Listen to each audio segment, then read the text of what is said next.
Buenas noches. Fernando Arellano, uno de los autores de esa masacre atroz que se cometió en el Club El Nogal, que dejó tantos muertos, tantos heridos, tantos huérfanos, condenado a 40 años de cárcel por la justicia ordinaria, recibió, óiganlo bien, recibió un permiso para irse de vacaciones a la isla Margarita. Y ese permiso se lo dio la JEP a través de su entonces secretario, que hoy ya no ocupa ese cargo. No es una broma, no es una inocentada, no son falsas noticias. Al terrorista que pagaba 40 años de cárcel le dieron permiso para ir a la isla Margarita. Lo denunció el representante a la Cámara, Samuel Hoyos, a quien me da gusto saludar esta noche. Bienvenido, doctor Hoyos. Muchas gracias, Juan, por la invitación. Es un placer estar acá y, pues sí, aterrado con estas actuaciones de la JEP. Y me da gusto saludar a un reconocido defensor y vocero de las víctimas en Colombia, nuestro colega periodista Ervin Hoyos. Su programa fue una insignia en la lucha contra el secuestro y su voz se ha escuchado a lo largo de todos estos años reclamando por los derechos de quienes son víctimas de organizaciones armadas. Bienvenido, Ervin. Gracias, Juanito, muchas gracias. Bueno, cuando yo oí la historia pensé, son, como dicen ahora, fake news, son falsas noticias, pero era verdad. Le dieron permiso para que fuera de vacaciones a un hombre que tiene 40 años de condena en la justicia ordinaria. Sí, acá la realidad supera la ficción. Un criminal, autor de esa masacre del Club El Nogal que dejó 36 muertos, más de 200 heridos, que estaba condenado a 40 años de prisión, le pidió permiso a la JEP para irse de vacaciones a Venezuela, a Isla Margarita. Eso es lo que dice la solicitud y se la concedieron.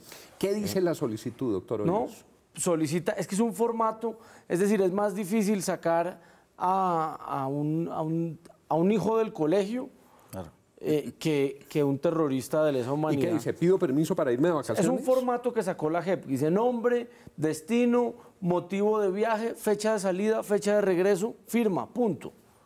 Y el motivo sale turismo-descanso, Isla Margarita. Turismo-descanso. Y ese señor tiene una condena de 40 años. De 40 años. Sí. Y si un preso ordinario, el padre que se robó 2 bolsas de arroz para que sus niños no aguanten hambre, le dan un permiso para salir, le permiten salir. No, en la rama judicial es muy complicado que ni siquiera un condenado, un procesado pueda salir del país porque puede representar un riesgo de fuga. Y estamos hablando, no estamos hablando de un ladrón de gallinas, estamos hablando de un criminal de lesa humanidad, condenado. Desde la perspectiva de las víctimas, Ervin, ¿cómo entender esto y qué decir?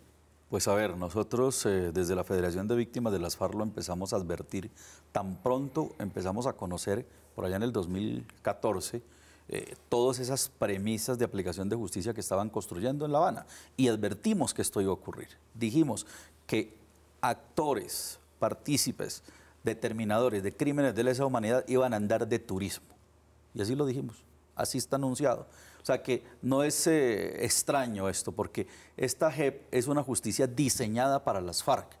Entonces son las FARC las que mandan, son las FARC las que ordenan, son las FARC las que determinan quién los va a juzgar y cómo se les tiene que juzgar. Esto es un servilismo jurídico al servicio de las FARC. Así que para mí que haya salido Fernando Arellano a vacaciones, sencillamente los funcionarios que firmaron estaban cumpliendo una orden del gobierno de las FARC. Esas son órdenes superiores, personas estructuradas jurídicamente que saben que están infringiendo, que hay un incumplimiento de una determinación y le dan la firma a un aval como estos, están cumpliendo órdenes. Ahí son órdenes superiores.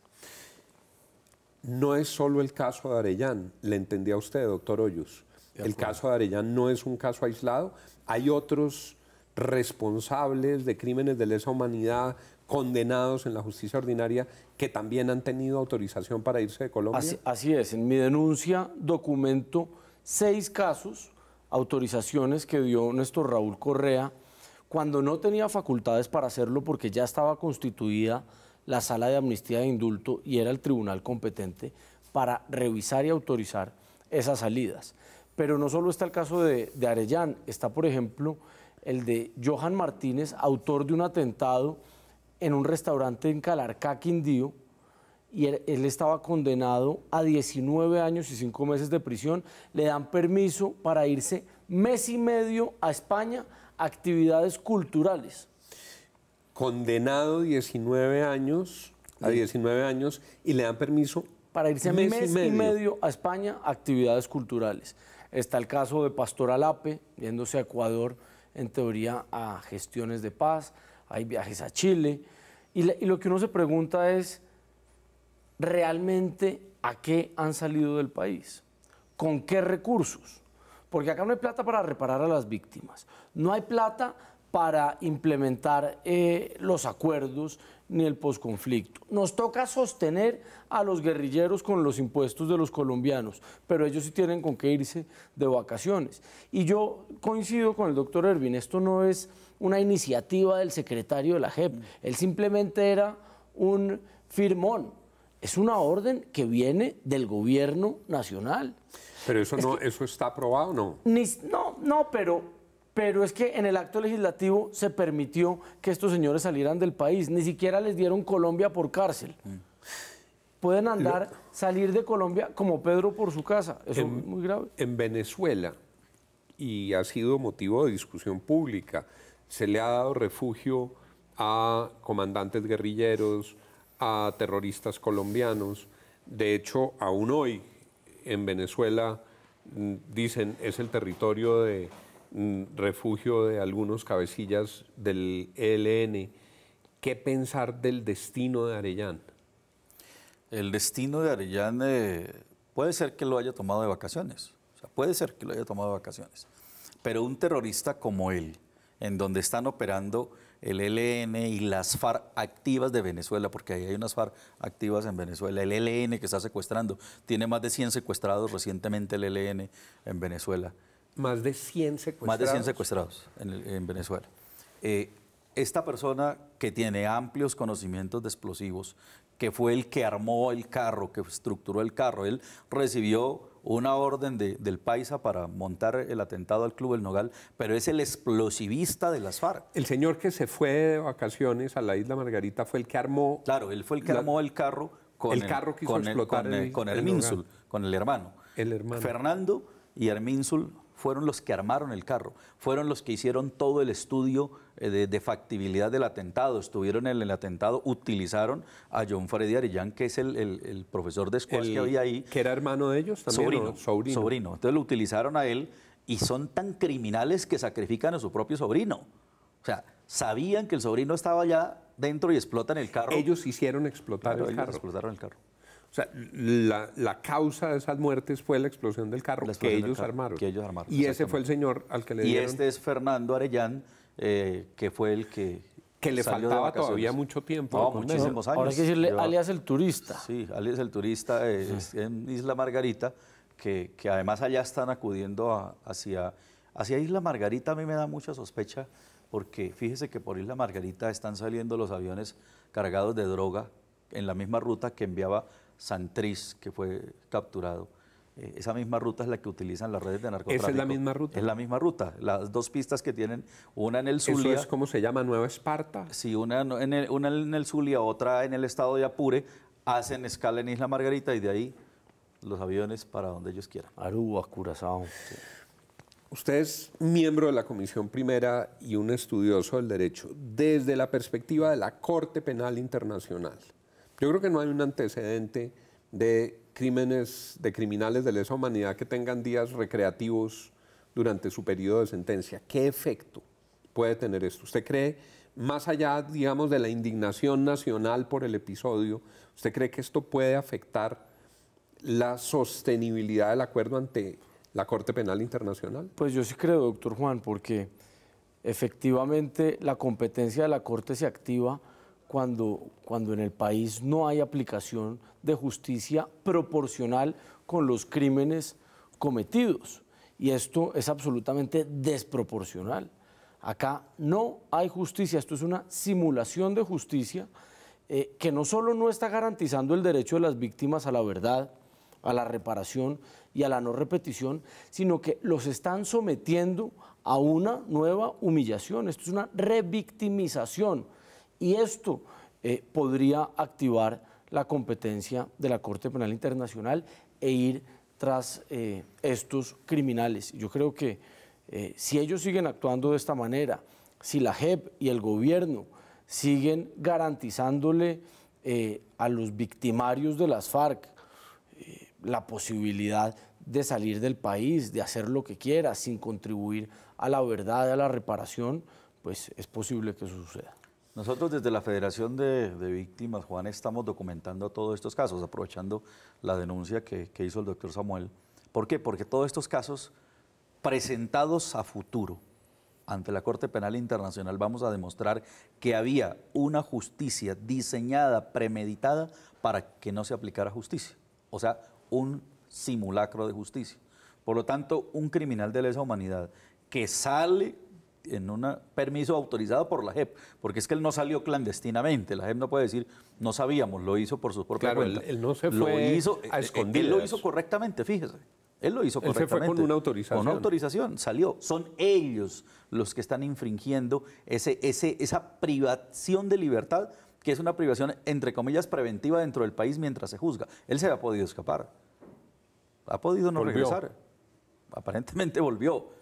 Aparentemente. Claro, sí. Pero parece que son muchísimos los casos de salidas del país. Incluso tengo entendido que alias El Paisa también ha salido del país con autorizaciones de la JEP. Mire, ahí nosotros denunciamos hace como unos 2 meses aproximadamente la avalancha de pasaportes y de visas que estaban solicitando todo el secretariado para ellos y para sus familias tan pronto capturaron a Santrich. Tan pronto capturaron a Santrich, andaban sacando visas, pidiendo asilos, pidiendo pasaportes.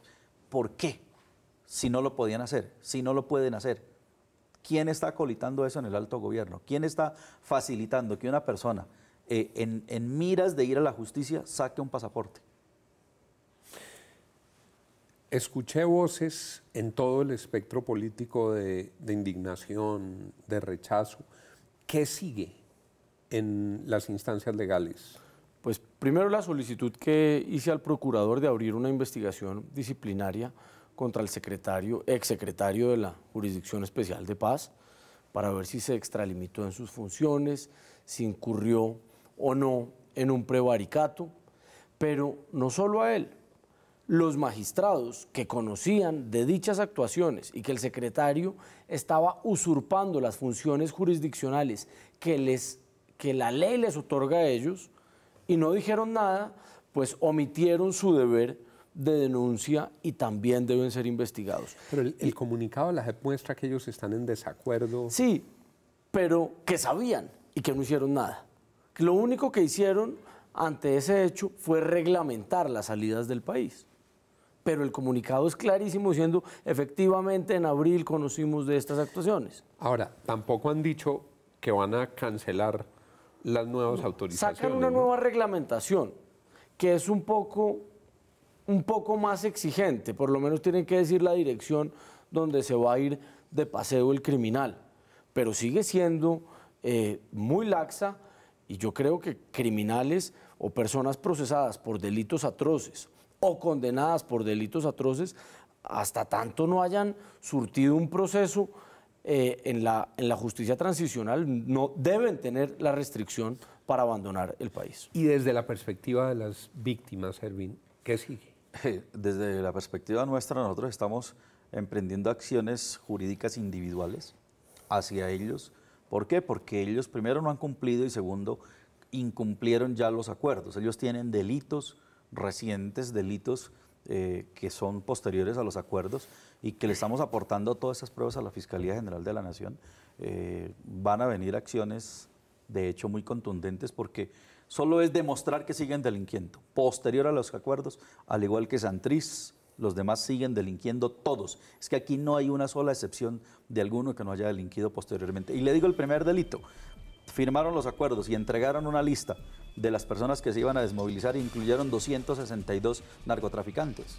262 narcotraficantes los incluyeron entre Pablo Catatumbo, entre Fabián Ramírez, todos porque son los responsables de la inclusión de estas personas. Ya no nada más allí, hay un delito, incluso un delito federal en los Estados Unidos, porque están facilitándose para encubrir a narcotraficantes. Cuando usted dice todos, ¿es porque la organización no ha dicho la verdad?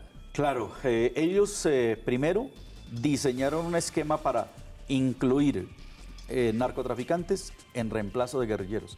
En este momento estoy yo recibiendo la solicitud de un jefe de disidencia, que él está dispuesto a encarar al secretariado, a decir que a él lo dejaron por fuera, al frente de casi 150 hombres, engañado, porque a él le dijeron, usted no dé este paso todavía, espere un poquito, usted lo incluimos después.